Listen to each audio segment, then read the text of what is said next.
Welcome to Risala update the എഡം interactions. സ്വാഗതം. ഇന്ന് നമ്മോടൊപ്പം മുതിർന്ന 2 മാധ്യമ പ്രവർത്തകർ. ഒന്ന് നമുക്കെല്ലാവർക്കും പരിചിതരായ ആർ രാജഗോപാൽ സാർ, പ്ലസ് നമ്മുടെ സ്വന്തം വെങ്കിടേഷ് രാമകൃഷ്ണൻ സാർ. നമ്മൾ CJP സമരത്തിന് ശേഷമുള്ള അല്ലെങ്കിൽ ജന്തർ മന്ദറിന് ശേഷമുള്ള ഇന്ത്യൻ മാധ്യമ രംഗത്തെ മാറ്റങ്ങളെക്കുറിച്ചാണ് ഇന്ന് സംസാരിക്കുന്നത്. സ്വാഗതം സാർ എഡം റിസാല അപ്ഡേറ്റ് ഇന്ററാക്ഷൻസിലേക്ക്.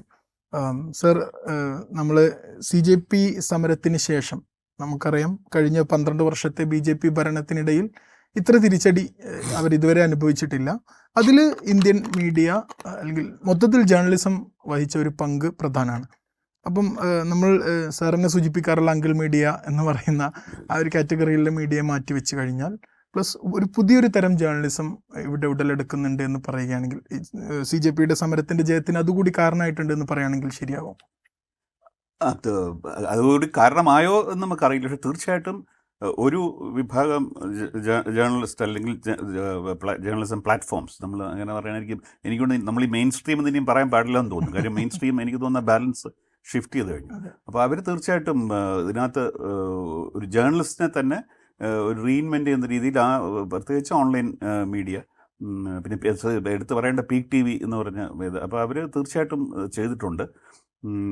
അത് എത്രമാത്രം അവർ കോൺട്രിബ്യൂട്ട് ചെയ്തു എന്നുള്ളതിനെക്കുറിച്ച് എനിക്ക് കുറച്ചും കൂടെയൊക്കെ പഠനങ്ങൾ ആവശ്യമാണ്. പക്ഷേ തീർച്ചയായിട്ടും നമ്മുടെ പരമ്പരാഗത മാധ്യമങ്ങൾ എന്ന് പറയുന്നത്, അതായത് നമ്മൾ പലതും നമ്മുടെ ഹൗസ് ഹോൾഡ് നെയിംസ് ആയിട്ടുള്ള പല മാസ്റ്റേഡ് അവർ വെച്ച് കമ്പയർ ചെയ്യുമ്പോൾ, ഒന്ന് അവർക്ക് പറ്റിയത് ഏറ്റവും വലിയത് അവർ കംപ്ലീറ്റ്ലി മിസ്കാൽക്കുലേറ്റ് ചെയ്തു. അവർ 21 ദിവസത്തോളം ഇന്ത്യയുടെ ക്യാപിറ്റൽ സിറ്റിയുടെ ഹാർട്ട് ഓഫ് ദ സിറ്റിയിൽ നടക്കുന്ന ഒരു പ്രൊട്ടസ്റ്റിനെ ഇഗ്നോർ ചെയ്യുകയും, എന്നാൽ ആ സമയത്തെല്ലാം അപ്പോൾ ഈ ഞാൻ പറഞ്ഞ പുതിയ ഓൺലൈൻ മീഡിയാസ് എസ്പെഷ്യലി അവർക്ക് എന്തുകൊണ്ടോ ഇതിനകത്ത് പൾസ് കണ്ടുപിടിക്കാൻ പറ്റിയെന്നുള്ളതാണ്. അതോ അത് പൾസ് കണ്ടുപിടിക്കാൻ പറ്റിയതാണോ എന്നൊരു അതിനെ ഞാൻ പറഞ്ഞത് അതിൻ്റെ കുറച്ചും കൂടെ ഒരു അവലോകനം നടത്തേണ്ടിയിരിക്കുന്നു. പൾസ് ഇല്ലെങ്കിൽ കൂടിയും അവരത് കവർ ചെയ്തെന്നുള്ള കാണിക്കുന്ന അവരുടെ കമ്മിറ്റ്മെൻറ്റാണ്. ആ സംഭവമാണ് നമ്മുടെ ജേർണലിസ്റ്റിൽ നമുക്ക് ഒരു 90-കൾക്ക് ശേഷം മെയിൻലി നമുക്ക് എഡിറ്റേഴ്സിൻ്റെ മിസ്സിങ് ആകുന്നത്. കമ്മിറ്റ്മെൻ്റ് എന്ന് പറയുന്ന സംഭവം ഇല്ലാതായിട്ട് എല്ലാം ഒരു ട്രാൻസാക്ഷണൽ ഇതാണ്. നമുക്ക് എൻ്റെ ഓർഗനൈസേഷൻ എന്താണ് നേട്ടം, നമ്മളിത് കവർ ചെയ്താൽ who are you going to please, who are you going to antagonise, അല്ലെങ്കിൽ നമുക്ക് ഇതിനകത്ത് എന്താണ് കയറ്റുന്നത്, പരസ്യം നമുക്ക് കൂടുതൽ കിട്ടുമോ, കൂടുതൽ റീഡേഴ്സ് കിട്ടുമോ, ഞങ്ങളുടെ വിഭാഗം റീഡേഴ്സ്, അങ്ങനെ ഒരു എല്ലാം ഒരു ടാർഗറ്റഡ് ഒരു ട്രാൻസാക്ഷണൽ. അത് വലിയൊരു കഴിവായിട്ടും വലിയൊരു അംഗീകാരമായിട്ടും പല എഡിറ്റേഴ്സും കൊണ്ടു കിടക്കുന്നുണ്ട്. എൻ്റെ സമയത്താണ് ഏറ്റവും കൂടുതൽ സർക്കുലേഷൻ കൂടിയത്, ഏറ്റവും കൂടുതൽ നടക്കുന്നതെന്ന്. പക്ഷേ ഈ പുതിയ ഇവർ അങ്ങനെ നോക്കിയിട്ടല്ല അവർ ചെയ്യുന്നത്.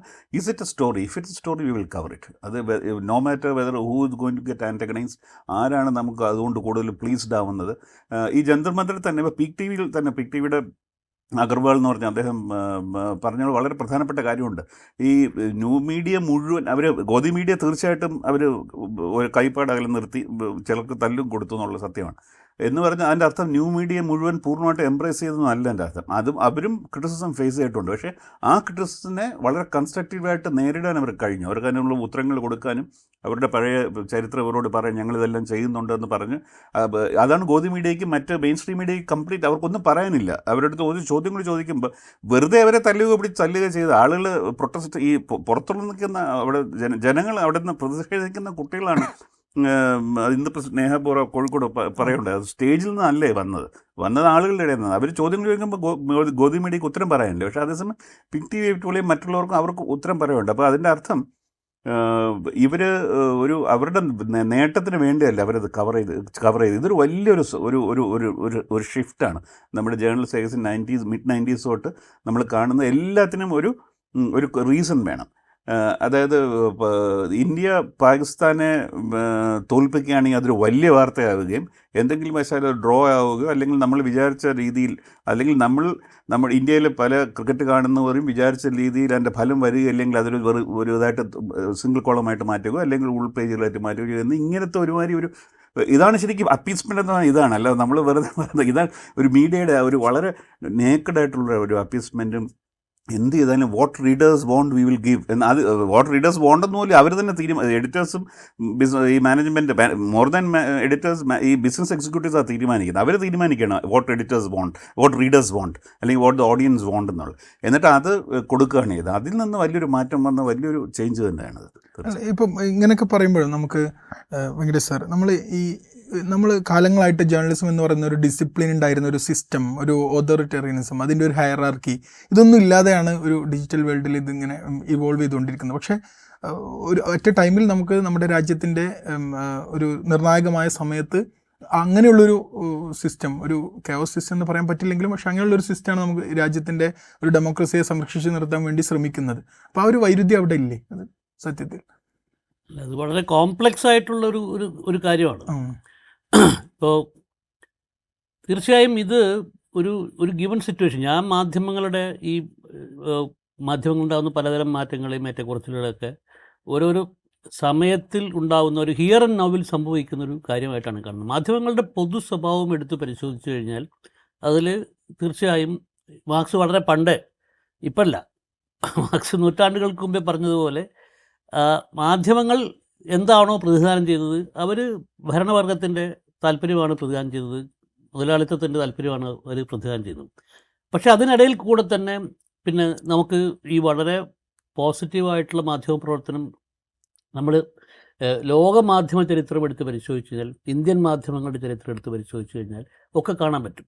ഇന്ത്യൻ മാധ്യമങ്ങൾ മുഴുവൻ, സ്വാതന്ത്ര്യ സമര കാലത്തുണ്ടായിരുന്ന മാധ്യമങ്ങൾ മുഴുവൻ, എല്ലാ മാധ്യമങ്ങളും ഈ ഒരു പലതരത്തിലും മറ്റേത് പറഞ്ഞാൽ കോർപ്പറേറ്റ് ഓൺഡ് ആയിട്ടുള്ള സംഭവമായിരുന്നു. ബിർളയുടെ ആയിരുന്നു ഹിന്ദുസ്ഥാൻ ടൈംസ്, ഗോയങ്കയുടേതായിരുന്നു ഇന്ത്യൻ എക്സ്പ്രസ്.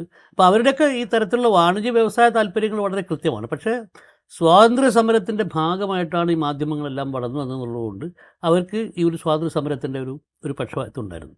സ്വാതന്ത്ര്യത്തിന് ശേഷമുള്ള കാലത്ത് ഇന്ത്യയിൽ കാണാൻ പറ്റിയിട്ടുള്ളൊരു പ്രധാനപ്പെട്ട കാര്യം അതെന്ന് വെച്ചാൽ, എനിക്ക് തോന്നുന്നു അതിലൊരു നമ്മുടെ മാധ്യമരംഗത്തിൽ പ്രത്യേകിച്ചും ഈ മാധ്യമങ്ങളെ നയിച്ചിരുന്ന മുതലാളിമാർ, നമ്മുടെ ആ മാധ്യമങ്ങളെ നയിച്ചിരുന്ന മുതലാളിമാരും ആ മുതലാളിമാരുമായിട്ട് ഇടപഴകുന്ന ഭരണവർഗവും, അവർ എല്ലാവരും പിന്നെ പ്രതിനിധാനം ചെയ്തിരുന്നൊരു വിശാലമായ ജനാധിപത്യം ഉണ്ടായിരുന്നു. അത് പൂർണ്ണമായ ജനാധിപത്യമല്ല, അത് തീർച്ചയായും ആത്യന്തികമായിട്ട് ആ ജനാധിപത്യത്തിൻ്റെ അതിൽ ഭരണകർത്താക്കളുടെ താല്പര്യങ്ങൾ ഒക്കെ ഈ വാണിജ്യ വ്യവസായ മൂലധനത്തിൻ്റെ താല്പര്യങ്ങളാണ് ഒരു അടിസ്ഥാനപരമായി സംരക്ഷിച്ചിരുന്നത്. പക്ഷേ എൻ റാം അതിനെ വളരെ ശ്രദ്ധേയമായൊരു വാചകം ഉപയോഗിച്ചിരുന്നത്, ഈ അന്തസ്സിൻ്റെ അതിരുകൾ പാലിച്ചിരുന്ന മാധ്യമങ്ങൾ, ലിമിറ്റ്സ് ഓഫ് ഡീസൻസി എന്ന് പറയുന്നൊരു, limits of decency and limits of indecency എന്ന് പറയുന്ന, അപ്പോൾ അതിൻ്റെ ഒരു പരിവൃത്തിക്കുള്ളിലായിരുന്നു നമ്മളുടെ മാധ്യമങ്ങൾ പ്രവർത്തിച്ചിരുന്നത്. ഒരുപക്ഷെ അതിൽ ഏറ്റവും ആദ്യത്തെ വെല്ലുവിളി എന്നിരുന്ന അടിയന്തരാവസ്ഥ കാലത്താണ്. രണ്ടാമത്തെ വെല്ലുവിളി റാമിൻ്റെ തന്നെ വ്യക്തിപരമായ അനുഭവത്തിൽ, അതായത് അദ്ദേഹം ബോഫേഴ്സ് HTW അന്തർവാഹിനി കരാറിലെ സംഭവം ഉണ്ടാക്കിയ സമയത്ത് ഇതിൽ വളരെ രസകരമായിട്ടൊരു കാര്യം എന്താണെന്ന് പറഞ്ഞാൽ, 1980കളുടെ മധ്യത്തിൽ പിന്നീട് വലിയ പ്രശസ്ത പത്രപ്രവർത്തകനായ സായ്നാഥ്, അന്ന് മൂപ്പര് ബ്ലിറ്റ്സിൽ വർക്ക് ചെയ്യുകയാണ്. മൂപ്പര് ബോംബെയിൽ കൗണ്ടർ മീഡിയ എന്ന് പറഞ്ഞൊരു സ്ഥാപനം, ചെറുപ്പക്കാരായിട്ടുള്ള കുറേ ആൾക്കാരുടെ കൂടെ, അതിൽ അദ്ദേഹത്തിൻ്റെ കൂടെ ഉണ്ടായിരുന്നത് ഇപ്പോൾ കിസാൻ സഭയുടെ സെക്രട്ടറി ആയിരുന്ന അശോക് ദൗളെ, പിന്നീട് BJP LK അദ്വാനി ഉപപ്രധാനമന്ത്രി അയക്കുന്ന സമയത്ത് അദ്ദേഹത്തിൻ്റെ മാധ്യമ ഉപദേഷ്ടാവായിരുന്ന സുധീന്ദ്ര കുൽക്കർണി, ഇങ്ങനെയുള്ള ആൾക്കാരെല്ലാം കൂടെ ചേർന്നുണ്ടാക്കിയൊരു കൗണ്ടർ മീഡിയ എന്നൊരു ഗ്രൂപ്പുണ്ട്. ആ ഗ്രൂപ്പ് 1980കളുടെ മധ്യത്തിൽ ഇന്ത്യയിലുള്ള, അന്ന് പത്രങ്ങൾ മാത്രമേ ഉള്ളൂ, പത്രസ്ഥാപനങ്ങളുടെ അവരുടെ വാണിജ്യ വ്യവസായ താല്പര്യങ്ങളെ പറ്റിയിട്ടുള്ളൊരു പഠനം നടത്തി. ആ പഠനത്തിൽ കണ്ടെത്തിയത് ഇന്ത്യയിൽ മറ്റ് വാണിജ്യ വ്യവസായ താല്പര്യങ്ങളില്ലാത്ത ഒറ്റ ഗ്രൂപ്പ് മാത്രമേ ഉള്ളൂ, അത് ഹിന്ദു ആയിരുന്നു. ഹിന്ദുവിന് മാധ്യമങ്ങൾ മാത്രമേ ഉള്ളൂ.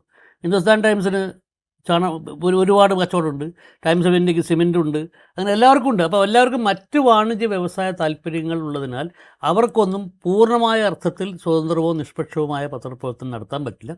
ഹിന്ദുവിന് ചെയ്യാൻ പറ്റും എന്നാണ് ഈ കൗണ്ടർ മീഡിയയുടെ പഠനം കണ്ടെത്തിയത്. അങ്ങനെ ഒരു റിപ്പോർട്ട് ഇറക്കിയിട്ട് 2 വർഷം കഴിഞ്ഞപ്പോഴാണ് ഈ ഹിന്ദുവിൻ്റെ അകത്ത് ഞാൻ കൊണ്ടുവന്ന ഇൻവെസ്റ്റിഗേറ്റീവ് സ്റ്റോറീസ് അദ്ദേഹത്തിൻ്റെ അമ്മാവനും അക്കാലത്ത് ഹിന്ദുവിൻ്റെ ചീഫ് എഡിറ്ററുമായിരുന്ന കസ്തൂരി പബ്ലിഷ് ചെയ്യുന്നില്ല എന്നിട്ട് റാമിന് പുറത്ത് പത്രസമ്മേളനം നടത്തുന്നുണ്ട്. അപ്പോൾ ഈ ഒരു കാലാവസ്ഥ പൊതുവിൽ ഉണ്ട്. ഇപ്പോൾ ഈ കഴിഞ്ഞ 12 വർഷത്തിനിടയിൽ ഈ വലിയ രീതിയിൽ ഈ പറഞ്ഞ രീതിയിലുള്ള ഈ ഓൾട്ടർനേറ്റീവ് മീഡിയയുടെ വലിയ കടന്നുവരവ് ഉണ്ടായിട്ടുള്ളത് ഈ CJP. പക്ഷേ ഇത് ഒറ്റപ്പെട്ടതല്ല. ഇപ്പം നമ്മൾ കർഷക സമരത്തിൻ്റെ സമയം എടുത്ത് നോക്കിക്കഴിഞ്ഞാൽ അജിത് അഞ്ജും, സത്യഹിന്ദി, ലെഫ്റ്റ് മീഡിയയിലെ പ്രബീർ പുർക്കസ്തായുടെ ന്യൂസ് ക്ലിക്ക്, ഇവരെല്ലാം ഈ കർഷക സമരത്തിന് സമയത്ത് ഗ്രൗണ്ടിൽ വളരെ സജീവമായി പ്രവർത്തിക്കും. അജിത് അഞ്ജുമിനെ പോലെയുള്ള ഒരു വലിയ ജേർണലിസ്റ്റ് അവിടെ ഈ കർഷക സമരത്തിനിടയിൽ കൂടിയാണ് വളർന്നു വന്നത്. അപ്പോൾ ഇത് ആൾക്കാർക്ക് സത്യത്തിൽ നമ്മൾ പിന്നെ ഈ രീതിയിലുള്ള ഗ്രൗണ്ട് ലെവൽ റിപ്പോർട്ടിംഗ് സജീവമായിട്ട് ജനങ്ങളുടെ ഇഷ്യൂസുമായി ബന്ധപ്പെട്ട് വരുന്ന സമയത്ത് കൊടുക്കുന്ന സമയത്ത് അതിനൊരു പ്രധാനപ്പെട്ട ഒരു സംഭവം ഉണ്ടാവും. പക്ഷേ അത് ഇങ്ങനെയുള്ള പ്രത്യേകിച്ചും ഇങ്ങനെയുള്ള സമരങ്ങൾ വലിയ രീതിയിലുള്ള കലക്റ്റീവ് നടക്കുന്ന സമയത്ത് മാത്രമാണ് നടക്കുന്നത് ഞാൻ കാണുന്നത്. അവിടെ ഗ്രൗണ്ടിൽ നിൽക്കുന്നതാണ്. പൊതുവേ തന്നെ ഒരു ഒറ്റപ്പെട്ട മാധ്യമങ്ങൾ അവർ ഗ്രൗണ്ടിൽ വളരെ സജീവമായിട്ടുള്ള വലിയ രീതിയിലുള്ള എക്സ്പോഷർ ചെയ്യുന്ന മാധ്യമപ്രവർത്തനം നടത്തിയിട്ടുണ്ടെങ്കിൽ അതിന് ഈ സമാനമായ രീതിയിലുള്ള ട്രാക്ഷൻ കിട്ടുന്നില്ല. ഇതിപ്പം രണ്ടും വലിയ ഇവൻ്റായിരുന്നു. മാധ്യമം ഈ പ്രത്യയശാസ്ത്ര വിശാരദന്മാരോട് ചോദിച്ചു കഴിഞ്ഞാൽ അവർ പറയും ഈ രണ്ട് സമരങ്ങളും, അതായത് കർഷക സമരവും ഈ സമരവും രണ്ടും അടിസ്ഥാനപരമായി, കർഷക സമരം അടിസ്ഥാനപരമായി ഉയർന്ന മധ്യവർഗത്തിൻ്റെയും ഇത് മധ്യവർഗത്തിൻ്റെയും സമരമായിരുന്നു, അതുകൊണ്ടാണ് ഈ തരത്തിലുള്ള ട്രാക്ഷൻ കിട്ടിയത് എന്നൊക്കെയുള്ള വ്യാഖ്യാനങ്ങളുണ്ടാവും. ഞാനതൊന്നും പൂർണ്ണമായി എടുക്കുന്നില്ല. പക്ഷേ ഈ ഒരു കോണ്ടെക്സ്റ്റ് ഉണ്ട്. അതായത് നിങ്ങൾ ചോദിച്ച ചോദ്യത്തിന് മറുപടി പറയുമ്പോൾ നമ്മുടെ മാധ്യമ പരിസരം ഇപ്പോഴും ആത്യന്തികമായി പിന്നെ നമ്മൾ എന്താണോ ഈ മാർക്സിസ്റ്റ് ഡെഫിനിഷനുള്ളത് അതിൻ്റെ തുടർച്ചയായിട്ട് തന്നെയാണ് മാധ്യമങ്ങളുള്ളത്. പക്ഷേ ഇത്തരം അവസരങ്ങളിൽ പിന്നെ ഈ കഴിഞ്ഞ ഈ ഒരു 10-20 വർഷത്തിൽ സംഭവിച്ചിട്ടുള്ളതെന്ന് വെച്ചാൽ ഈ അന്തസ്സിൻ്റെ അതിരുകൾ മാഞ്ഞു പോയിരിക്കുന്നു. അത് പ്രത്യേകിച്ചും ഈ ടെലിവിഷൻ ജേർണലിസത്തിലെ ഈ വളരെ അഗ്രസീവായിട്ട് ഷൗട്ടിങ് ആങ്കേഴ്സ് വന്നതിന് ശേഷം പിന്നെ അന്തസ്സിൻ്റെ അതിരുകൾ മാഞ്ഞു. ഇപ്പോൾ മുഖ്യമന്ത്രിയൊക്കെ തെറിവിളിക്കാം. കേരളത്തിൽ പോലും നമ്മൾ കണ്ടിട്ടുണ്ടല്ലോ അങ്ങനെ മുഖ്യമന്ത്രിയെ തെറിവിളിച്ച്, അങ്ങനെ പരസ്യമായി തെറിവിളിച്ചത്. അതൊക്കെ മാർക്കറ്റിങ്ങിൻ്റെയോ TRP സമ്പാദിക്കലിൻ്റെയോ ഭാഗമാണെന്ന് കണക്കാക്കുന്ന ആൾക്കാരുണ്ട്. അപ്പം ആ ഒരു പരിസരമുണ്ട്. പക്ഷേ ഈ അന്തസ്സിൻ്റെ അതിരുകൾ ഉള്ള ആ ഒരു മാധ്യമം നഷ്ടപ്പെട്ടതിന് ശേഷം ഇപ്പോൾ ഈ രീതിയിലാണ് മാധ്യമങ്ങൾ അവരുടെ സത്ത തിരിച്ചു പിടിക്കുന്നത്. ഇത് സ്ഥായിയായിട്ടുള്ളതാണെന്ന് എനിക്ക് അഭിപ്രായമില്ല. പക്ഷേ ഇത് തിരിച്ചു പിടിച്ചിട്ടുണ്ട് എന്ന കാര്യത്തിൽ സംശയമൊന്നുമില്ല. രാജഗോപാൽ പറഞ്ഞതുപോലെ ഈ മുഖ്യധാര മാധ്യമങ്ങളിൽ നിന്ന് ഈ ഗോദി മീഡിയ വിളിക്കുന്ന പരിപാടി നമ്മൾ അവസാനിപ്പിക്കാം എന്നുള്ളതാണ്. റൈറ്റ്. ഇപ്പോൾ നേരത്തെ നമ്മൾ പിക് ടിവിയുടെ വേദാന്ത് അഗർവാളിൻ്റെ കാര്യം പറഞ്ഞു, പ്രിയദർശിനി ഇവരടക്കമുള്ളവർ പിക് TV ഇത് കൊണ്ടുവരുന്നു.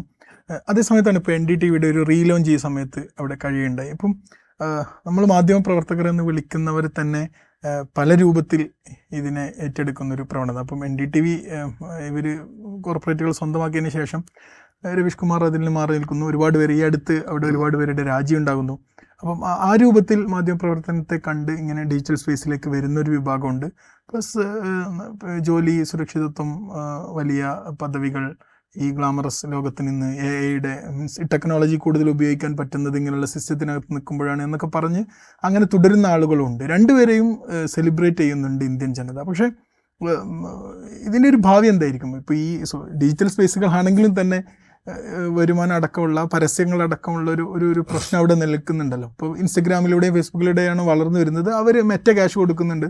അതിനൊരു പരിധി ഉണ്ടാവുമല്ലോ. അപ്പോൾ ഇതിൻ്റെ ഒരു ഭാവി എങ്ങനെയാണ് നോക്കിക്കാണുന്നത്? അത് ഇതിൻ്റെ ഭാവി പറയാൻ പറ്റുമെങ്കിൽ നമുക്ക് നമ്മളെല്ലാം വലിയ നമ്മുടെ ഒരു വീൽ റീഇൻവെൻറ്റ് എന്ന് പറയും പോലെ. പക്ഷേ അതിൻ്റെ ഇത് തീർച്ചയായിട്ടും താങ്കൾ പറഞ്ഞ പോലെ ഈ പരിമിതികളെല്ലാം ഡിജിറ്റൽ മീഡിയ സാമ്പത്തിക റിസോഴ്സ് എന്നുള്ള വലിയ പ്രശ്നമാണ്. പക്ഷേ ഇതിനകത്ത് നമ്മൾ മനസ്സിലാക്കേണ്ടത്, നമ്മൾ പലപ്പോഴും പെട്ടെന്ന് നമുക്ക് നോക്കുമ്പോൾ ഇതൊരു കയോട്ടയ്ക്കാണെന്ന് തോന്നുകയാണെങ്കിലും ഇപ്പം പറഞ്ഞ പിക് TV ആകട്ടെ, ഏത് അജിത് അഞ്ജുമാകട്ടെ, രവീഷ് കുമാർ ആകട്ടെ, ഇവരെല്ലാവരും യൂസ് ചെയ്യുന്ന ടെക്നിക്സ് എന്ന് പറഞ്ഞാൽ പഴയ പ്രിൻ്റ് മീഡിയ അവരുടെ ഏറ്റവും വൈബ്രൻ്റ് ആയിട്ട് സമയത്തുള്ള ടെക്നിക്സാണ്. എന്ന് പറഞ്ഞാൽ ഏറ്റവും ബേസിക് ആയിട്ടുള്ള ജേർണലിസം എന്ന് പറഞ്ഞാൽ റിപ്പോർട്ടിംഗ് ആണ് ജേർണലിസത്തിൻ്റെ സോൾ ഓഫ് ഇതെന്ന്. അത് നമുക്ക് നഷ്ടപ്പെട്ടു. ടെലിവിഷൻ കൊണ്ട് മാത്രമല്ല, അതിനു മുമ്പ് തന്നെ സ്പോർട്സ് ജേർണലിസം എന്നൊക്കെ പറഞ്ഞു, എൻ്റർടൈൻമെൻറ്റ് അതിനകത്തൊന്നും PR ജേർണലിസം. സ്പോർട്സ് ഉദാഹരണത്തിന് നമ്മൾ സച്ചിൻ ടെണ്ടുൽക്കറിനെതിരായിട്ട് ഇന്ത്യയിൽ ഒരു സ്പോർട്സ് ലേഖനം എഴുതാനുള്ള ധൈര്യമല്ല ഒരു കാര്യത്തിൽ. 1-2 എക്സെപ്ഷൻസ് കാണുമായിരിക്കും. അപ്പോൾ അത് ഇവൻച്വലി അത് PR ജേർണലിസം. പക്ഷേ ഹാർഡ് കോർ ജേർണലിസം എൻ്റെ എൻ്റെ എന്താണ് റിപ്പോർട്ടിംഗ് ആണ്, അതും ഗ്രൗണ്ട് റിപ്പോർട്ടിംഗ്. അത് ശരിക്കും ഇവർ ഈ പിക് TV അഗർവാളും ഈ കുട്ടി മറ്റേ അദ്ദേഹവും NDTV നിന്ന് മാറിപ്പോയതാണ് അതിന് ശേഷം. രവീഷ് കുമാർ NTV, അജിത് അഞ്ജും അതിനു മുമ്പ് ടെലിവിഷൻ പല ചാനലുകളിലും വർക്ക് ചെയ്തിട്ടുള്ളതാണ്. പക്ഷേ അവർ സ്പോട്ടിൽ പോയി റിപ്പോർട്ട് ചെയ്യുന്നുള്ള കാര്യം നമ്മൾ പ്രിൻ്റ് മീഡിയ ഓൾമോസ്റ്റ് അത് നിർത്തിയ സംഭവമാണ്. ഇപ്പം ഒരു കാര്യത്തിനും നമ്മൾ പ്രിൻ്റ് മീഡിയ പോലും ടെലിവിഷൻ ചാനൽ പണ്ടുതൊട്ടേ അന്തിച്ചർച്ച എന്ന് പറഞ്ഞൊരു ആഭാസം കൊണ്ട് വെറുതെ ആളുകളെ വിളിച്ചത് അത് ഏറ്റവും പൈസ കുറയ്ക്കാനുള്ള ഒരു ടെക്നിക്കാണെന്ന്. പക്ഷേ പ്രിൻ്റ് മീഡിയ എന്താണ് ഇത് ചെയ്യുന്നതെന്ന് എത്ര ആഴ്ചയോട് മനസ്സിലായത്. ഒന്ന്, ആളുകളെ ഒരുപാട് മാൻ പവർ കട്ട് ചെയ്യുന്ന താങ്കൾ നേരത്തെ പറഞ്ഞ പോലെ ആളുകൾ പിരിച്ചുവിടുക അങ്ങനെയൊക്കെയുള്ള സംഭവങ്ങൾ. പക്ഷേ അത് ഇവർ റീഇൻവെൻറ്റ് ചെയ്യുന്നുണ്ട്. ഇപ്പോൾ ന്യൂസ് ലോണ്ട്രി എന്ന് പറഞ്ഞ അല്ലെങ്കിൽ സ്ക്രോള് ഇങ്ങനെയുള്ളവരുടെ സ്പോട്ട് റിപ്പോർട്ടിംഗ് എന്ന് പറഞ്ഞാൽ നമ്മളിപ്പോൾ ഞാനൊക്കെ സ്കൂളിലും കോളേജിലും പഠിക്കുന്ന സമയത്ത് വളരെ അത്ഭുതത്തോടെ നോക്കിക്കണ്ട് ആ ജേർണലിസ്റ്റിനെ കിടപിടിക്കുന്ന ചിലപ്പോൾ അതിനെക്കാട്ടി ബെറ്റർ ആയിട്ട്. ഉദാഹരണത്തിന് ആയുഷി കാർ എന്ന് പറഞ്ഞ ഒരു റിപ്പോർട്ടർ ഞാൻ Reporters Collective ലെ, റിപ്പോർട്ടർ കളക്ട് അവർ അത് ആർക്കും വേണം ചെയ്യുന്ന സ്റ്റോറി ആയിരുന്നു. അതായത് ഈ E20 ഫ്യൂവൽ കൊണ്ട് എത്രമാത്രം രൂപയാണ് ഇന്ത്യക്കാർ കൂടുതൽ നമ്മുടെ ഓട്ടോമൊബൈൽ യൂസേഴ്സ് എത്ര കോടി, എനിക്കൊണ്ട് 88,000 കോടി രൂപ അവരത് ഫിഗേഴ്സ് വെച്ച് അത് കാൽക്കുലേറ്റ് ചെയ്യുന്നുള്ളതാണ്. അത് ഒന്ന് അതിൻ്റെ സ്കില്ല്. ആ സ്കില്ല് എനിക്ക് തോന്നുന്നില്ല ഇപ്പോഴത്തെ നമ്മുടെ പ്രിന്റ് മീഡിയയിൽ ഇൻക്ലൂഡിങ് ബിസിനസ് മീഡിയ ആർക്കെങ്കിലും അത്തരത്തിലുള്ള സ്കില്ലുണ്ടെന്നുള്ള കാര്യം. പിന്നെ രണ്ടാമത് ഞാൻ എപ്പോഴും എടുത്ത് പറയുന്ന അതിന് വളരെ ഫാസിനിങ് ആയിട്ടുള്ള ആ സ്റ്റോറി എഡിറ്റ് ചെയ്തിരിക്കുന്ന അവിടുത്തെ എഡിറ്ററാണ്. മനസ്സിലായില്ലേ? അപ്പോൾ ഇങ്ങനത്തെ അപ്പം ഞാൻ പറഞ്ഞു പണ്ട് നമ്മൾ എഡിറ്റർ എന്ന് ഉദ്ദേശിക്കുക എഴുതാൻ അറിയാവുന്ന തലക്കെട്ട് കൊടുക്കാൻ കഴിയുന്ന ലേഔട്ട് ചെയ്യാറുന്ന ഒരു പത്രപ്രവർത്തനമാണ് നമ്മൾ എഡിറ്റർ എന്ന്. പിന്നെ പക്ഷേ എവിടെ വെച്ചോ നമുക്ക് നഷ്ടപ്പെട്ട ഇപ്പോൾ എത്ര പേർ എഡിറ്റേഴ്സ് എഴുതാറുണ്ട് ഒരു വരിയെങ്കിലും? എത്ര എഡിറ്റേഴ്സിൻ്റെ പേര് നമുക്കറിയാം ഇപ്പോൾ. അപ്പം ഞാൻ പറയുന്നത് ഇത് ഇവർ ഒരു പുതിയ സംഭവം കയോട്ടിക്കായിട്ട് കണ്ടുപിടിച്ചല്ല. ഇവർ ജേർണലിസ്റ്റിൻ്റെ വെരി ബേസിക്സ് അവർ റിവൈവ് ചെയ്യുകയാണ്. പക്ഷെ അത് എവിടെ എത്തിക്കുന്നുള്ള. അപ്പോൾ ഇതിനകത്ത് ഞാൻ പറയുന്നത് നമ്മുടെ ഓഡിയൻസ്, ഇപ്പോൾ എല്ലാവരും ഓഡിയൻസാണ്, റീഡേഴ്സ് പറഞ്ഞില്ല. കാര്യം വ്യൂവേഴ്സ് ഉണ്ട്, കേൾക്കുന്നവരുണ്ട്, ഉണ്ട്, വായിക്കുന്നവരുണ്ട്. അവർക്ക് ഇതിനകത്ത് വലിയൊരു റെസ്പോൺസിബിലിറ്റി ഉണ്ട്. ഞാൻ എപ്പോഴും കാര്യം 9 രൂപ നമ്മൾ ഞാൻ നേരത്തെ പറഞ്ഞ ഈ അങ്കിൾ മീഡിയ എന്ന് പറഞ്ഞ പത്രങ്ങൾ വാങ്ങിച്ചിട്ട് എന്താണ് നമുക്ക് അതിനകത്ത് കിട്ടുന്നത്? അതിനകത്തുള്ള ആകെ റിലയബിൾ ന്യൂസ് എന്ന് പറഞ്ഞാൽ ആരൊക്കെ മരിച്ചു എന്നുള്ളത്. അത് വളരെ കൃത്യമായിട്ട് അവർ അത് വി ഷുഡ് കോംപ്ലിമെന്റ് തരുള്ളൂ. ഒരു തെറ്റും കൂടാതെ സെലക്റ്റീവ് ആണ് ഇപ്പോൾ തുടങ്ങി ആ മരിച്ചുള്ള വാർത്ത കൊടുക്കുന്നത് അത് സെലക്ട്. ഞാൻ അതിനകത്തുള്ള ജീവിച്ചിരിക്കുന്നവരെ മരിച്ചൊന്നും വരാറില്ല. അതില്ല. അതുകൊണ്ട് ഞാൻ പറഞ്ഞാല് അതുകൊണ്ട് അതില് ഹൈറാർക്കി ഉണ്ട്. അതില് ഇത് നേരത്തെ പറഞ്ഞ സിസ്റ്റം ഉണ്ടല്ലേ, കാസ്റ്റ് സിസ്റ്റം പോലെ അത് ഫ്രീ ആയിട്ട് കൊടുക്കുന്നില്ല. അതുകൊണ്ട് അതിനകത്ത് വരുമായിരിക്കും. പക്ഷെ അതല്ലാതെ നമുക്ക് എന്തെങ്കിലും ഒരു ഇപ്പം നമ്മളിപ്പോൾ കാണുന്ന ടി വിയിൽ കാണുന്ന കാര്യം തന്നെയാണ് മിക്കവാറും. അപ്പം ഇത് ഇത്ര കോംപ്ലേസൻ്റ് ആയിട്ട് അവർ പോകുന്നതിൻ്റെ അർത്ഥം എന്താണ്? അവർക്ക് വേറെ എന്തോ സോഴ്സ് ഓഫ് ഇൻകം വരുമ്പോൾ അതുണ്ട്. കാര്യം ഗവൺമെൻറ് ആളിൽ വെച്ച് ഫംഗ്ഷൻ നടത്തുക, സിനിമ, അതൊക്കെയാണ് അവരുടെ ഇപ്പോൾ റവന്യൂ സോഴ്സസ്. അപ്പോൾ ഈ ഒരു സാഹചര്യത്തിൽ താങ്കൾ പറഞ്ഞ പോലെ വളരെയധികം ചലഞ്ചസ് ഓൺലൈൻ മീഡിയ നേരിടുന്നുണ്ട്. നമ്മൾ ഇംഗ്ലീഷ് നമുക്ക് അറിഞ്ഞുകൂടാ. ഈ മൊമെൻറ്റിൽ അവർ പൊങ്ങി നിൽക്കുകയാണ്. പക്ഷെ നാളെ ചിലപ്പം വീണ്ടും വലിയൊരു പ്രൊഫഷണൽ മൂവ്മെൻറ്റ് ഉണ്ടായില്ലെങ്കിൽ വലിയ മൊമെൻറ്റ്സ്. കാര്യം ഇങ്ങനെയുള്ള ന്യൂ മീഡിയയ്ക്ക് എപ്പോഴും വേണ്ടത് ഒരു എക്സ്പ്ലോസീവ് മൊമെൻറ്റ്സ് വേണം. അങ്ങനെയുള്ള ന്യൂസ് അത് എപ്പോഴും ഉണ്ടായിക്കൊള്ളുന്നിരിക്കല്ല ഇല്ല. അപ്പോൾ അത് നമുക്കറിയില്ല. പക്ഷെ അത് ഒരു പ്രധാനപ്പെട്ട കാര്യം ഈ നറേറ്റീവിനെ ചേഞ്ച് ചെയ്യാൻ അവർ കഴിഞ്ഞു എന്നുള്ളത്. ഇത്തവണ ഈ നമ്മുടെ ന്യൂ മീഡിയ ഇല്ലായിരുന്നെങ്കിൽ ഈ ഗോതി മീഡിയ മറ്റുള്ളവരും ഇവരെ ആൻറ്റി നാഷണലും മറ്റതും മറിച്ചും എല്ലാ പേരുകളും വിളിച്ചു. പക്ഷേ ആ നറേറ്റീവ് അവർക്ക് ബ്രേക്ക് ചെയ്യാൻ കഴിഞ്ഞു. അതൊരു വലിയ കാര്യമാണ്. അപ്പം നമ്മളിത് ഇനി എങ്ങോട്ട് പോകുന്ന ഇതിൻ്റെ ജാതകം നോക്കുന്നതിനെക്കാട്ടി ഞാൻ പറഞ്ഞ തൽക്കാലം we should enjoy the moment. Sir പറഞ്ഞ പോലെ ഈ ന്യൂ മീഡിയ ഒരു ഇവോൾവ് ചെയ്തുകൊണ്ടിരിക്കുകയാണെന്ന് പറഞ്ഞു. ഇത് BJP ഏറ്റവും ആദ്യം തിരിച്ചറിഞ്ഞു എന്ന് തോന്നുന്നുണ്ടാവും. ഇപ്പോൾ കാരണം നമ്മുടെ CJP സമരം കഴിഞ്ഞ്, അതായത് ധർമ്മേന്ദ്ര പ്രധാന്റെ രാജിക്ക് ശേഷം ഉടനെ തന്നെ പ്രധാനമന്ത്രി 5 ദിവസം തുടർച്ചയായി റീലുകൾ ഇടുന്നു. പ്ലസ് കേന്ദ്ര ക്യാബിനറ്റിൽ എല്ലാ മിനിസ്റ്റേഴ്സിൻ്റെയും ഒരു സോഷ്യൽ മീഡിയ പ്ലാറ്റ്ഫോമുകളുടെ അസസ്മെൻറ്റ് റിപ്പോർട്ടുകൾ വിതരണം ചെയ്യുന്നു. പ്ലസ് IT സെല്ല് തന്നെ ലീഡർഷിപ്പിൽ ചേഞ്ച് കൊണ്ടുവരുന്നു. അവരുടെ അങ്ങനെ കംപ്ലീറ്റ്ലി നെറേറ്റീവ് ചേഞ്ച് ചെയ്തുകൊണ്ട് ഈ ഒരു സിറ്റുവേഷനെ ഓവർകം ചെയ്യാൻ BJP ശ്രമിക്കുന്നുണ്ട്. അപ്പം ഇത് ആദ്യം തിരിച്ചറിഞ്ഞത് അവർ തന്നെയാണെന്ന് പറഞ്ഞാൽ അങ്ങനല്ല. സത്യത്തിൽ ഇന്ത്യൻ രാഷ്ട്രീയ പാർട്ടികൾ എടുത്ത് പരിശോധിച്ച് കഴിഞ്ഞാൽ ഒരു സോഷ്യൽ മീഡിയ പ്ലാൻ ആദ്യമായിട്ട് കൊണ്ടുവന്നത് BJP തന്നെയാണ്. സോഷ്യൽ മീഡിയ എന്ന സാധനം നമ്മൾ ഇന്ന് പറയുന്ന രീതിയിൽ ഡെവലപ്പ് ചെയ്യുന്നതിന് മുമ്പ് തന്നെ 1980-കളുടെ മധ്യകാലം മുതൽ ഈ സംഘപരിവാറിനെ വളരെ ക്ലോസ് ആയിട്ട് വാച്ച് ചെയ്യുകയും അതിനെ പഠിക്കുകയും ചെയ്ത ആളാണ്. അപ്പോൾ ഈ സെൽഫോൺ ആദ്യം ഉപയോഗിച്ച് അതിൽ മെസ്സേജുകൾ അയച്ചുകൊണ്ട് ഉള്ള രാഷ്ട്രീയ പ്രചാരണം ഇന്ത്യയിൽ ആദ്യമായിട്ട് ആരംഭിക്കുന്നത് BJP ആണ്. സെൽഫോണിൽ ആദ്യം ടെക്സ്റ്റ് മാത്രമേ പോസിബിൾ ആയിരുന്നുള്ളൂ. സെൽഫോണിൽ വോയിസ് മെസ്സേജ് ആദ്യമായിട്ട് കൊണ്ടുവന്നത് BJP ആണ്. പ്രമോദ് മഹാജൻ അതിൽ വഹിച്ച പങ്ക് വളരെ വലുതായിരുന്നു. അടൽ ബിഹാരി വാജ്പേയിയുടെ രണ്ടാമത്തെ സർക്കാരിൻ്റെ സ്ഥാപനത്തിൽ വലിയ രീതിയിൽ പങ്കുവഹിച്ചൊരു സാധനമാണ് സോഷ്യൽ മീഡിയ. 2007 ഞാൻ ഗുജറാത്തിൽ പോയ സമയത്ത് BJPക്കും സംഘപരിവാറിനും അകത്തുള്ള എൻ്റെ സ്രോതസ്സുകളുടെ സഹായത്തോടു കൂടി ദഹോദ് എന്ന് പറയുന്ന സ്ഥലത്ത് 3 ഷിഫ്റ്റിൽ പണിയെടുക്കുന്ന 1200 പരം കൂടുതൽ ആൾക്കാരുള്ള ഒരു സോഷ്യൽ മീഡിയ ഫാക്ടറി BJPയുടെ. അതുകൊണ്ടാണ് നമുക്ക് പലപ്പോഴും ഈ BJPയുടെ ഈ പല സെലിബ്രിറ്റികളും BJP ഡ്രാഫ്റ്റ് ചെയ്യുന്ന ഒരേ മെസ്സേജ് കൊടുക്കും. അപ്പോൾ അതിൽ വരുന്ന തെറ്റുകളും അവരെല്ലാവരും അതുപോലെ തന്നെ അപ്പോൾ അതൊക്കെ എന്ന് വെച്ചാൽ ഈ സോഷ്യൽ മീഡിയ ഫാക്ടറി. അപ്പോൾ അതുകൊണ്ട് ഇത് നമ്മൾ BJP ഇപ്പോൾ കണ്ടുപിടിച്ചല്ല അത്. പക്ഷേ ഇതിൽ ഈ CJP സമരത്തിൽ, ഈ ജൻസി സമരത്തിൽ പറ്റിയ സംബന്ധിച്ചാൽ ഇതിൽ ഇൻസ്റ്റാഗ്രാം എന്ന് പറയുന്നൊരു പ്ലാറ്റ്ഫോമിലേക്ക് മാറിയിട്ടുണ്ട് സോഷ്യൽ മീഡിയയുടെ അടിസ്ഥാനപരമായ കമ്മ്യൂണിക്കേഷൻ. അതിലും പ്രത്യേകമായിട്ടും ഈ ചെറുപ്പക്കാരുടെ കമ്മ്യൂണിക്കേഷൻ മാറിയിട്ടുണ്ട് എന്നുള്ള ആ നുവാൻസ് അവർക്ക് മിസ്സായി, പിടിയിട്ടില്ല. അതുകൊണ്ട് അവർ മറ്റ് സോഷ്യൽ മീഡിയ മറ്റു രംഗങ്ങളിൽ ഒരു കംപ്ലീറ്റ് സർവാധിപത്യമായിരുന്നു, എക്സലായാലും ഇതിലായാലും. പിന്നെ ഈ CJPയുടെ വരവിൽ ഇൻസ്റ്റയിലാണ് ആദ്യമായിട്ട് BJP ഓവർടേക്ക് ചെയ്തവർ. അപ്പം ഈ പ്ലാറ്റ്ഫോമിൻ്റെ മാറ്റമാണ് ഈ BJPക്ക് മനസ്സിലാവുന്നത്. അല്ലാതെ ഇപ്പോൾ അവർ പെട്ടെന്ന് ഡിസ്കവർ ചെയ്തല്ല. പക്ഷേ ഇപ്പോൾ അവർ അതിനെ മറികടക്കാൻ വേണ്ടിയിട്ട് നരേന്ദ്രമോദിയുടെ റീൽസൊക്കെ വളരെ പരിഹാസമായി മാറുകയും ചെയ്തു. പിന്നെ ഇതിൽ കൗണ്ടറിൽ ഈ പരിഹാസത്തിന് കൗണ്ടറില്ലാത്തൊരു സിറ്റുവേഷനിലാണ് ഇപ്പോൾ BJP ഉള്ളത്. എന്ന് വെച്ചാൽ ഇവരുടെ ആയുധം എന്ന് വെച്ചാൽ മറ്റ് രാഷ്ട്രീയ പാർട്ടികളിപ്പം എനിക്കറിയാം, ഞാൻ ഇന്ത്യയിലെ പ്രതിപക്ഷ പാർട്ടികളോട് പല നേതാക്കന്മാരോട് ഞാൻ പറഞ്ഞിട്ടുള്ള, നിങ്ങൾ BJP എത്രയോ തുടങ്ങിയിട്ട് എത്രയോ വർഷങ്ങൾക്ക് ശേഷമാണ് കോൺഗ്രസ് സോഷ്യൽ മീഡിയ രംഗത്ത് കടന്നു വരുന്നത്. CPM അതും കഴിഞ്ഞിട്ടാണ്. വളരെ പരിതാപകരമായ രീതിയിലുള്ള പെർഫോമൻസാണ് കോൺഗ്രസിൻ്റെയും CPMൻ്റെ ഒക്കെ കാര്യത്തിൽ. പക്ഷേ ഇപ്പോൾ കഴിഞ്ഞ ഒരു 1-2 വർഷമായിട്ട് കോൺഗ്രസിൻ്റെ സോഷ്യൽ മീഡിയ സ്ട്രാറ്റജി ഒന്ന് ഡെവലപ്പ് ചെയ്യുകയും അവർ കൃത്യമായിട്ട് ഇപ്പം ഇവരും BJPക്കാളും കൂടുതൽ ഫോളോവേഴ്സുള്ള അക്കൗണ്ട് പല സോഷ്യൽ മീഡിയ പ്ലാറ്റ്ഫോംസിലും കോൺഗ്രസിനുണ്ട്. അപ്പോൾ ഈ ബേസിക്കായിട്ട് ഈ ഭാഷയിൽ വന്നിട്ടുള്ള ചെറിയൊരു ട്വിസ്റ്റാണ്, അല്ലാതെ സോഷ്യൽ മീഡിയ മനസ്സിലാക്കുന്നതിൽ വന്നിട്ടുള്ള പാളിച്ചായിരുന്നില്ല. ഈ ഭാഷയിൽ വന്നിട്ടുള്ള മാറ്റമാണ് ഇവർക്ക് മനസ്സിലാവാതെ പോയത്.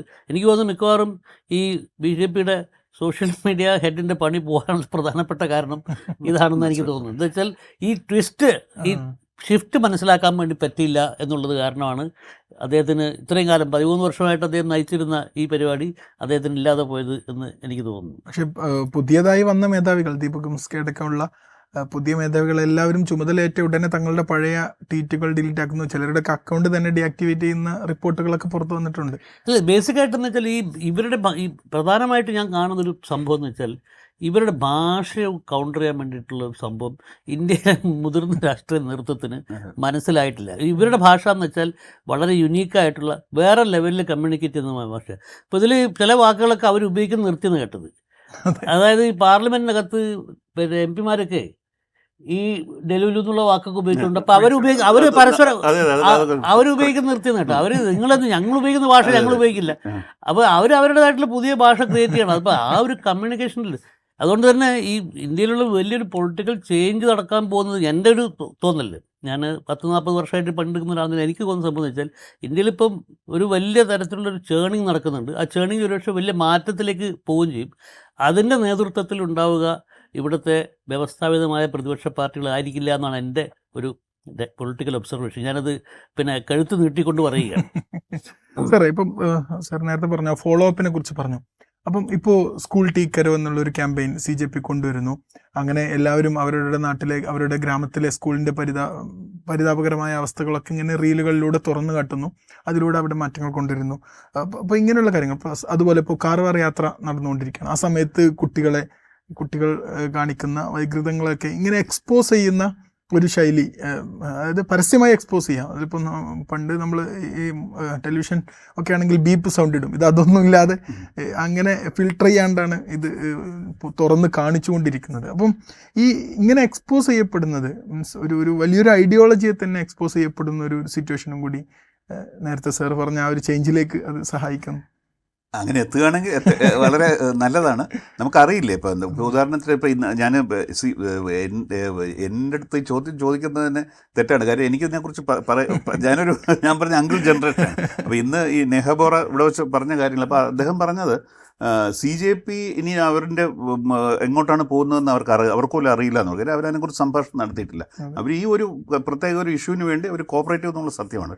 പക്ഷേ അവർ പറഞ്ഞത് ഇറസ്പെക്റ്റീവ് ഓഫ് CJP എങ്ങോട്ട് പോയാലും പോയില്ലെങ്കിലും ഒരു സ്റ്റുഡൻറ് കമ്മ്യൂണിറ്റി എന്നുള്ള ഒരു വാൻഗാർഡായിട്ട് അല്ലെങ്കിൽ ഒരു വാച്ച് ഡോഗായിട്ട് ഉണ്ടാകുമെന്നാണ് അവരുടെ പ്രതീക്ഷ. അല്ലെങ്കിൽ അറ്റ്ലീസ്റ്റ് അവരുടെ മൂവ്മെൻറ്റ് അതിനോടൊപ്പം തന്നെ ആയിരിക്കും. നമുക്ക് അങ്ങനെയുള്ള പ്രതീക്ഷകളാണ് നമുക്ക് നല്ലത്. കാര്യം ഈ വെങ്കടേഷ് പറഞ്ഞ പോലെ BJPയുടെ പ്രശ്നം ഭാഷയുടെ ഒപ്പം തന്നെ അവർക്ക് ഇവരെ കൺവിൻസ് ചെയ്യാനുള്ളൊരു ആർഗ്യുമെൻ്റ് ഇല്ല, ഒരു സ്റ്റോറി ഇല്ല അവരുടെ കയ്യിൽ. അപ്പോൾ അതുകൊണ്ട് തന്നെ ആ ഐഡിയോളജിക്ക് എക്സ്പോസ്ഡ് ആണ്. അവർക്ക് ഒരു ഇതുവരെ ഇനിയും കണ്ടുപിടിക്കണം ഒരു സ്റ്റോറി. ആ സ്റ്റോറി എന്താണെന്നുള്ള മോദി പലതവണത്തെ കാര്യങ്ങൾ ശ്രമിക്കുന്നുണ്ട്. ഇപ്പോൾ ഫ്രീ ട്യൂഷനൊക്കെ കൊടുക്കുക എന്ന് പറഞ്ഞാൽ ഇവരെ പറ്റിക്കാതെ അത് ഞാൻ ഈ അമ്മാവൻ ജനറേഷൻ പോലെ എൻ്റെ ജനറേഷനെ പറ്റി ഗ്യാസ് തന്നു മറ്റു തന്നു മറിച്ച് തന്നു എന്നൊക്കെ പറഞ്ഞ് നമ്മളെ പറ്റിക്കും. ഭയങ്കര നമ്മൾ ഒരിക്കലും ഉപയോഗിക്കാത്ത ഫ്ലൈ ഓവർ വെളിയിൽ നമ്മളത്ര മണ്ടന്മാരാണ്. എന്തൊരു ഭംഗി, എന്തൊരു കാര്യം. ഈ നമ്മുടെ മെട്രോ തന്നെ പല സ്റ്റേഷനിലും ട്രെയിൻ ഞാൻ ഇവിടെ വായിച്ച് സത്യമാണെന്ന് അറിയില്ല, അതിൻ്റെ യൂസേജ് ചെയ്തതിന് 25% ഉള്ളൂ എന്നാണ് പറയുന്നത്. $25 ബില്യൺ സ്പെൻഡ് ചെയ്തിട്ട് എന്ന് പറയുന്നത് നമ്മൾ പലർക്കും ഇതൊന്നും അഫോർഡ് ചെയ്യാൻ പറ്റില്ല. പക്ഷെ നമ്മൾ ഇതിൽ നിന്ന് ഭയങ്കര പല എയർപോർട്ടുകളും ഇപ്പോൾ പ്രവർത്തിക്കുന്നതിന് വേണ്ടിയുള്ള ഇതില്ല. പക്ഷേ NCR പുതിയ തുടങ്ങിയ എയർപോർട്ട് അതെ, പിന്നെ ചില റോഡുകൾ കുഴി NCR പുതിയ എയർപോർട്ട് ഇറ്റ്സ് ഓൾമോസ്റ്റ് ഡിസ്ഫങ്ഷണൽ. ദിവസത്തിൽ 2-3 ഫ്ലൈറ്റ് ആയിട്ട് വരുന്നുള്ളൂ. പക്ഷേ ഇത് ആലോചിച്ച് ഇതൊക്കെ ഉദ്ഘാടനം ചെയ്യുമ്പോൾ നമ്മുടെ ഏജിലുള്ളവരാണ് ഇതെല്ലാം രാവിലെ എണീറ്റ് ആദ്യം ഒരു 1-2 ഭജനയും അല്ലെങ്കിൽ റിലീജിയസ് ഇത് കിട്ടിയ ശേഷം മൂന്നാമത് തൊട്ട് ഭയങ്കര രാജ്യത്തിൻ്റെ ഇതുപോലെ നമ്മുടെ അതുപോലെ ഈ ചെറുപ്പക്കാരുടെ അടുത്ത് എന്ന് പറഞ്ഞാൽ ഇന്ത്യ ലോകത്ത് മുഴുവൻ ഇപ്പോൾ ഇന്ത്യയെ ഭയങ്കര ബഹുമാനിക്കണം അവർ ചിരിക്കൂലേ? അതേസമയം നമ്മൾ ചിരിക്കൂല. എൻ്റെ ഏജിൽ ഞാൻ ഉദ്ദേശിച്ച എൻ്റെ ഏജിലുള്ള ശരിയാണ് ഭയങ്കര ഇതെന്തോ. അപ്പം എനിക്ക് തോന്നുന്നു ഒരു വിഡ്ഢികളായ ഒരു ജനറേഷൻ്റെ സമയം കഴിഞ്ഞു എന്നൊരു ചെറിയൊരു ഹോപ്പ് എനിക്കുണ്ട്. അതാണ് കുറച്ചും കൂടെ ബുദ്ധിയുള്ള ഒരു ജനറേഷൻ്റെ സമയം വരുന്നു. നമ്മൾ നേരത്തെ സാറേ നമ്മൾ ഈ ട്യൂഷൻ്റെ കാര്യം സൂചിപ്പിച്ചു. അപ്പോൾ പ്രധാനമന്ത്രിയുടെ ഇൻഡിപെൻഡൻസ് ഡേ സ്പീച്ചിൽ പറഞ്ഞൊരു പരാമർശം ദിമാഗി നക്സൽ, അതുകൂടി നമ്മൾ ഡിസ്കസ് ചെയ്യാതെ പോകുന്നത്. അപ്പോൾ അങ്ങനെ ഒരു പരാമർശം അങ്ങനെയുള്ള ഒരു രാജ്യത്തുണ്ട്, അവരെ നമുക്ക് കണ്ടെത്തി ഐസൊലേറ്റ് ചെയ്യണം എന്നാണ് അന്ന് പ്രധാനമന്ത്രി പറഞ്ഞത്. അപ്പം അദ്ദേഹം ഉദ്ദേശിച്ചത് എന്താണെന്ന് അദ്ദേഹത്തോട് തന്നെ ചോദിക്കണം. പക്ഷേ ഒരു ഒപ്പോസിഷൻ ആയി വരുന്ന എല്ലാ ശബ്ദങ്ങളും അതൊക്കെ ഒരു ഡിസ്ട്രക്ഷൻ ആണ് എന്നുള്ളൊരു നരേഷൻ കൊണ്ടുവരാൻ വേണ്ടി പ്രധാനമന്ത്രി സ്വാതന്ത്ര്യദിന പ്രഭാഷണത്തിൽ തന്നെ അങ്ങനെയുള്ളൊരു വാക്ക് ഉപയോഗിക്കുന്നു. എന്താണ് അതിനൊരു പ്രതികരണം? അല്ല, ഇത് എയർപോർട്ടുകളെ പറ്റിയിട്ട് പിന്നെ പറഞ്ഞ കാര്യത്തിൽ ഒരു സാധനം കൂട്ടിച്ചേർക്കേണ്ടത് ഭയങ്കര രസമുള്ളൊരു വാർത്തയുണ്ട്. കഴിഞ്ഞ ആഴ്ച പുറത്തു വന്നതാണ്. ഖജുരാഹോ എയർപോർട്ടിനെ പറ്റിയിട്ടുള്ളതാണ്. മോദി കഴിഞ്ഞ കുറച്ച് 1-2 വർഷങ്ങൾക്ക് മുമ്പ് ഉദ്ഘാടനം ചെയ്തിട്ടുള്ള അവിടത്തേക്ക് ഒരു 0 കമേഴ്ഷ്യൽ ഫ്ലൈറ്റാണ്. പക്ഷേ ഒറ്റ കമേഴ്ഷ്യൽ ഫ്ലൈറ്റും പോകുന്നില്ല ഖജുരാഹോയിലേക്ക്. പക്ഷേ ഈ എയർപോർട്ട് അതോറിറ്റിയുടെ പിന്നെ അവരുടെ പിന്നെ റേറ്റിങ്ങിൽ ഇന്ത്യയിലെ ഏറ്റവും കൂടുതൽ കസ്റ്റമർ സാറ്റിസ്ഫാക്ഷൻ ഉള്ള എയർപോർട്ട് അതാണ്. എന്താ വെച്ചാൽ കസ്റ്റമേഴ്സ് ഇല്ല അവിടെ, വരാനില്ല. അപ്പോൾ അങ്ങനത്തെ ഒരു സംഭവമാണ്. അപ്പോൾ അതാണ് പറഞ്ഞത് നമ്മുടെ പഴയ കാലത്തെ കവറേജിന്. അപ്പോൾ നമ്മൾ ദിമാഗി നക്സലിലേക്ക് വരുമ്പോൾ അത് മോദിയുടെ ഒരു ഏറ്റവും പ്രധാനപ്പെട്ട ശൈലി എന്ന് വെച്ചാൽ മൂപ്പര് ഈ വളരെ അഗ്രസീവായിട്ട് സാധാരണ പല ആൾക്കാരും തറ എന്ന് വിളിക്കാവുന്ന തരത്തിലുള്ള വളരെ അഗ്രസീവായിട്ടുള്ള ക്യാമ്പയിൻ നടത്തും. അതിന് വലിയ ഓഡിയൻസ് ഉണ്ട് താനും, ഇപ്പോഴും തീർച്ചയായിട്ടും ഉണ്ട് ഈ ദിമാഗി നക്സൽ. പിന്നെ പക്ഷേ ഇതിൻ്റെ കൗണ്ടർ മൂപ്പര് പ്രതീക്ഷിക്കാത്ത കാലത്താണ് വന്നത്. ദിമാഗി നക്സൽ എന്ന് പറഞ്ഞു കഴിഞ്ഞപ്പോൾ ഉടനെ തന്നെ ദിമാഗി നക്സൽ പാർട്ടി എന്നുള്ള സംഭവം ഉണ്ടാക്കുകയും അതിനെ ഒരു പുതിയ സോഷ്യൽ മീഡിയ അതുകൊണ്ട് ബേസിക്കായിട്ട് പിന്നെ ആ പാട്ട് വന്നു ദിമാഗി നക്സൽ ആരാന്നുള്ളത്. അപ്പം ഈ രീതിയിലുള്ളൊരു ലാംഗ്വേജിൻ്റെ ഒരു വലിയ നാവിഗേഷൻ്റെ ഒരു പ്രശ്നമുണ്ട്. പിന്നെ അതിൽ രാജാവ് പറഞ്ഞ പോലെ ഈ ലാംഗ്വേജ് ഉപയോഗിച്ചുകൊണ്ട് കമ്മ്യൂണിക്കേറ്റ് ചെയ്യാനുള്ളൊരു സാധനവും BJPയുടെ കയ്യിലില്ല. പക്ഷേ ഇത് പറയുമ്പോഴും ഇന്നും ഈ ഗ്രൗണ്ട് ലെവലിൽ ഈ സെക്ടേറിയനായിട്ടുള്ള BJPയുടെയും സംഘപരിവാറിൻ്റെയും അജണ്ടയ്ക്ക് ആൾക്കാരുണ്ടെന്നും അതിന് ഒരു ക്യാമ്പയിൻ സ്പേസ് കണ്ടെത്താൻ വേണ്ടി അവർക്ക് കഴിഞ്ഞിട്ടില്ല. അപ്പം അങ്ങനെ അവർക്കൊരു ക്രൈസിസ് ഉണ്ടാകുന്ന സമയത്ത് അവർ സാധാരണ ചെയ്യുന്ന കാര്യം എന്താ വെച്ചാൽ വളരെ അഗ്രസീവായിട്ടുള്ള ഫിസിക്കൽ വയലൻസും കമ്മ്യൂണൽ റൈറ്റ്സും ഉണ്ടാക്കുക എന്നുള്ളതാണ്. അപ്പം ഞാൻ പ്രതീക്ഷിക്കുന്നത് ഒരു പൊളിറ്റിക്കൽ ജേർണലിസ്റ്റ് നിലയ്ക്ക് ഞാൻ പ്രതീക്ഷിക്കുന്നത് താമസിയാതെ നമ്മൾ മിക്കവാറും മധുര കേന്ദ്രീകരിച്ചുകൊണ്ട് ശ്രീകൃഷ്ണൻ്റെ ജന്മസ്ഥലം എന്ന് വിശേഷിപ്പിക്കപ്പെടുന്ന മധുര കേന്ദ്രീകരിച്ചുകൊണ്ടുള്ള വളരെ അഗ്രസീവായിട്ടുള്ള കമ്മ്യൂണൽ ക്യാമ്പയിനും റൈറ്റിങ്ങും ഞാൻ പ്രതീക്ഷിക്കുന്നുണ്ട്. അപ്പോൾ ഇത് ബേസിക്കായിട്ടെന്ന് വെച്ചാൽ ഈ ദിമാഗി ജനതാ പാർട്ടി എന്നുള്ളത് മോദിയുടെ ഒരു സ്ഥിരം കൗണ്ടറായിരുന്നു. വെച്ചാൽ മോദി സാധാരണ പറയുന്ന പോലെ ദീദി ഓ ദീദി എന്ന് മമതാ ബാനർജി വിളിക്കുകയും മൻമോഹൻ സിംഗ് കുളിക്കുമ്പോൾ റെയിൻകോട്ട് ഇട്ട് കുളിക്കുന്ന ആളാണെന്ന് പറയുകയും പിന്നെ ശശി തരൂരിനെ അദ്ദേഹത്തിന് ഇത്രയും കോടികളുടെ വിലയുള്ള ഗേൾഫ്രണ്ട് ഇങ്ങനെ രീതിയിൽ നമുക്ക് വളരെ കേൾക്കുമ്പോൾ തന്നെ സാധാരണ ഇതിൽ ഒരു സംഭാഷണത്തിൽ അങ്ങനെ ഒരു വാചകം ഒരാൾ പറഞ്ഞാൽ നമുക്ക് അറയ്ക്കുന്നതാണ്. പക്ഷേ അത് അദ്ദേഹത്തിൻ്റെ പൊളിറ്റിക്കൽ കോൺസ്റ്റിറ്റ്യുവൻസിക്ക് വളരെ സ്വീകാര്യമാണ്. ഇപ്പോഴും ഈ ദിമാഗി നക്സലും പിന്നെ അദ്ദേഹത്തിൻ്റെ പൊളിറ്റിക്കൽ കോൺസ്റ്റിറ്റ്യുവൻസിക്ക് വളരെ സ്വീകാര്യമാണ്. പക്ഷേ പ്രശ്നം എന്ന് വെച്ചാൽ ഈ BJP സംബന്ധിച്ചിടത്തോളം. അതായത് കഴിഞ്ഞ 12 വർഷമായിട്ട് ഇത്തരം ഒരു കാര്യം പറഞ്ഞാൽ അതിന് പ്രതികരണം ഉണ്ടായിരുന്നില്ല. ഇപ്പോൾ അതിനെ പരിഹസിക്കാനും ഒക്കെയുള്ള എനിക്ക് തോന്നുന്നത് ഈ മൂവ്മെൻറ്റിൻ്റെ ഏറ്റവും വലിയ വിജയമായിട്ട് ഞാൻ കാണുന്നത്. അതിൻ്റെ വലിയ രാഷ്ട്രീയ പ്രതിഭാസങ്ങളും മാറ്റങ്ങളൊക്കെ എന്താണെന്ന് പറയില്ല. പക്ഷേ 12 വർഷമായിട്ട് നമ്മുടെ സാമൂഹ്യ സ്പേസിലും പ്രത്യേകിച്ച് മീഡിയ സ്പേസിലും ഉണ്ടായിരുന്ന 2 വലിയ പ്രവണതകൾ ഭയവും ഒത്തുതീർപ്പുമായിരുന്നു. Compromise and fear. ഇത് രണ്ടും ഇവർ മറികടന്നിരിക്കുന്നു എന്നുള്ളതാണ് ഏറ്റവും പ്രധാനപ്പെട്ട കാര്യം. ഇനിയിപ്പോൾ പേടിക്കാൻ ആളെ കിട്ടാൻ വിഷമാണ് ഇപ്പോൾ. അവസാനമായി ഇപ്പം SIR-ഉം പാസ്പോർട്ടും തമ്മിലുള്ള പ്രശ്നം ഒരുപാട് വിവാദമായിരുന്നു. അപ്പം മാധ്യമങ്ങളിലൊക്കെ ഒരുപാട് വാർത്തകൾ വന്നതിന് ശേഷം അതിന് വളരെ പെട്ടെന്ന് തന്നെ അതിന് സാറിന് പരിഹാരം തരികയും ചെയ്തു. അത് വാർത്തയായതുകൊണ്ടാണ് അങ്ങനെ ഒരു പരിഹാരം വന്നതെന്ന് വിശ്വസിക്കുന്നുണ്ടോ? അതല്ല പബ്ലിക് ആയതുകൊണ്ടാണ് എന്ന് തീർച്ചയാണ്. അത് പബ്ലിക് ആവാൻ കാരണം ലീഡേഴ്സിൻ്റെ ഐഡമാണ് ആദ്യമായിട്ട് അതിനെക്കുറിച്ച് എഴുതിയതും. അത് പിന്നീട് പക്ഷേ അതിനകത്തുള്ള മറ്റൊരു വളരെ ദുഃഖകരമായ വസ്തുത എന്ന് പറഞ്ഞാൽ ഇന്ത്യയിലെ അറ്റ്ലീസ്റ്റ് വളരെ പ്രധാനപ്പെട്ട 4 പത്രങ്ങളിലെ 2 എഡിറ്റേഴ്സിനും 2 ചീഫ് ഓഫ് ബ്യൂറോ എന്ന് പറയുന്നത്, അതായത് നമ്മൾ പത്രലേഖകന്മാരുടെ തലവൻ, ഇന്ത്യയിലെ ഏറ്റവും പ്രധാനപ്പെട്ടെന്ന് പറയാൻ പറ്റില്ല, ഞാൻ പറഞ്ഞില്ല അവർക്ക് ഇനിയും പ്രാധാന്യമൊന്നുമില്ല, അറിയപ്പെടുന്ന 4 പേർക്ക് ഇതിനെക്കുറിച്ച് വ്യക്തമായ അറിവുണ്ടായിരുന്നു. പക്ഷേ അവരതിനകത്തൊരു ഞാൻ അവരെ സംബന്ധിച്ച് സ്റ്റോറി ചെയ്യണമെന്നല്ല പറഞ്ഞത്, ഇങ്ങനൊരു സംഭവമുണ്ട്, അപ്പോൾ എനിക്ക് കുറച്ച് ഞാൻ ചോദിച്ചിട്ട് പോലീസ് സ്റ്റേഷനിൽ നിന്ന് എനിക്ക് ഉത്തരം കിട്ടുന്നില്ല. അതായത് പാസ്പോർട്ട് ആക്ട് അനുസരിച്ചാണ് നമുക്ക് പാസ്പോർട്ട് തരുന്ന റിന്യൂ, അതിനകത്ത് എവിടെയും വോട്ടർ ID കാർഡ് വേണമെന്ന് പറയുന്നില്ല. അപ്പോൾ അങ്ങനെ പറയാത്ത സ്ഥിതിക്ക് വോട്ടർ ID എൻ്റെ പേര് SIR-ൽ നിന്ന് വെട്ടിയ സ്ഥിതിക്ക് പോലീസ് പറയുന്നു അതുകൊണ്ട് ഞങ്ങൾക്ക് പോലീസ് വെരിഫിക്കേഷൻ തരാൻ പറ്റില്ല എന്ന് പറയുന്നു. അപ്പോൾ ഞാൻ പോലീസിനോട് പലതവണ ചോദിക്കുന്നുണ്ട് എന്താണ് അങ്ങനെ ഒരു, എവിടെ നിന്നാണ്, ഏത് നിയമത്തിൻ്റെ ഏത് റൂളിൻ്റെ ബേസ്ഡാണ്. അപ്പോൾ അവർ പറയുന്നില്ല. അപ്പം നമ്മളൊരു സാധാരണ, ഞാനൊരു മുൻ പത്രപ്രവർത്തകനാണ് എന്ന് പറഞ്ഞാൽ മുൻ അമേരിക്കൻ പ്രസിഡൻറ്റും മുൻ എഡിറ്ററാണ് ഏറ്റവും വില കുറഞ്ഞ, അവർക്ക് യാതൊരു പ്രസക്തി ഇല്ല എന്നുള്ളൂ. അവർ 2-3 ദിവസം ഞാൻ പോലീസ് സ്റ്റേഷനിൽ, പിന്നീട് പോയാൽ ചിലപ്പോൾ എനിക്ക് തല്ല് കിട്ടുന്നതുകൊണ്ട് പിന്നെ ഞാൻ പോയില്ല. അപ്പം ഞാൻ പത്രക്കാർ അങ്ങനെ അവരുടെ ആക്സസ് ഉണ്ട്, ചോദിക്കാം, അവർക്ക് മന്ത്രിമാരോട് ചോദിക്കാം, പോലീസ് കമ്മീഷണറോട് ചോദിക്കാം. ഞാൻ കമ്മീഷണർക്ക് എഴുതും, അതേ മറുപടി അതിന് എൻ്റെ ഇമെയിൽ കിട്ടിയോന്ന് പോലും അറിയില്ല, ഒരു അക്നോളജ്മെൻറ്റ് പോലും കിട്ടിയിട്ടില്ല എനിക്ക്. അപ്പോൾ അങ്ങനെയുള്ളപ്പോൾ ഞാൻ വിചാരിച്ചപ്പോൾ അത് മാധ്യമങ്ങളുടെ കടമയാണ്. ഒരു പൗരന് ഒരു പ്രശ്നമുണ്ട്, ഒരു സംശയമുണ്ട്, അത് എക്സിക്യൂട്ടീവ് അത് തിരുത്താൻ അതിന് ക്ലാരിഫിക്കേഷൻ തരാൻ തയ്യാറില്ലെങ്കിൽ മാധ്യമങ്ങൾ ചോദിക്കുക എന്നുള്ള അത് ഞാൻ ഈ 4 പേർ, അതാണ് ഞാൻ അവരോട് ചോദിച്ചത്. അല്ലെ എൻ്റെ സ്റ്റോറി എനിക്ക് ഭയങ്കര കാര്യം എനിക്ക് വേണ്ടി ചെയ്യണമെന്നല്ല, ഇതൊരു അപ്പോഴാണ് എനിക്ക് വളരെ ഞെട്ടിപ്പിക്കുന്ന ഒരു കാര്യം മനസ്സിലായി. ഒന്ന്, അവരത് ഒട്ടും ഇതിനകത്തൊരു സ്റ്റോറി ഉണ്ടെന്ന് പോലും കരുതി. അത് കുഴപ്പമില്ല, അതിപ്പോൾ ഞാൻ പല പത്രക്കാർക്കും മറ്റ് പത്രക്കാരോട് വിരോധം കാണും, അപ്പോൾ അതുകൊണ്ടാണ്. പക്ഷേ ഞാൻ പറഞ്ഞ വളരെയധികം ആളുകളെ അഫക്റ്റ് ചെയ്യാൻ പോകുന്നൊരു കാര്യമല്ല. എന്ന് മാത്രമല്ല, എന്നെ ഏറ്റവും ഞെട്ടിപ്പിച്ചത് ഈ SIR എന്ന് പറഞ്ഞ സംഭവത്തെക്കുറിച്ച് തന്നെ എഡിറ്റർമാർക്കൊന്നും യാതൊരു വിവരമില്ല എന്നുള്ളതാണ്. നമ്മളിപ്പോൾ ഒരു 8ാം ക്ലാസ്സിലോ 9ാം ക്ലാസ്സിലുള്ള ഒരു ഫിൽ ഇൻ ദ ബ്ലാങ്ക്സ് ഒരു ടെസ്റ്റ് കൊടുക്കുകയാണെങ്കിൽ എനിക്ക് ഉറപ്പുണ്ട്, ഇപ്പോൾ ഇനി അവർ പഠിച്ചൊന്നുമില്ല, കഴിഞ്ഞ ഒരു മാസം ഞാൻ സംസാരിക്കുന്ന സമയത്ത് അങ്ങനെ ഒരു ടെസ്റ്റ് കൊടുത്താൽ ഇവർ ഒരാൾക്ക് പോലും ജയിക്കുന്ന മാർക്ക് കിട്ടാനുള്ള വഴി. കാര്യം അപ്പോഴാണ് മനസ്സിലാക്കുക, കാര്യം നമ്മുടെ ആ ഒരു പ്രിവിലേജ് സൊസൈറ്റിയാണ് ഈ ഞാൻ സംസാരിച്ച ഈ ഗ്രൂപ്പ് എഡിറ്റേഴ്സ്. എല്ലാ പത്രക്കാരും അങ്ങനെ അല്ലെന്നെല്ലാം പറയുന്നു, ആണെന്നെല്ലാം പറയുന്നു.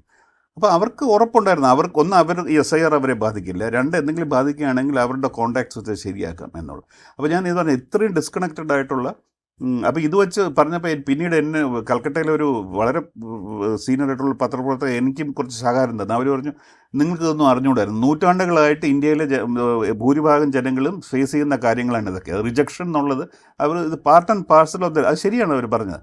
അപ്പോൾ നിങ്ങൾക്കൊരു പ്രശ്നം വന്നപ്പോൾ നിങ്ങൾ ഭയങ്കര അതിനെക്കുറിച്ച് പറയുന്നതും ശരിയല്ല, അത് ഞാൻ അക്സെപ്റ്റ് ചെയ്യുന്നു.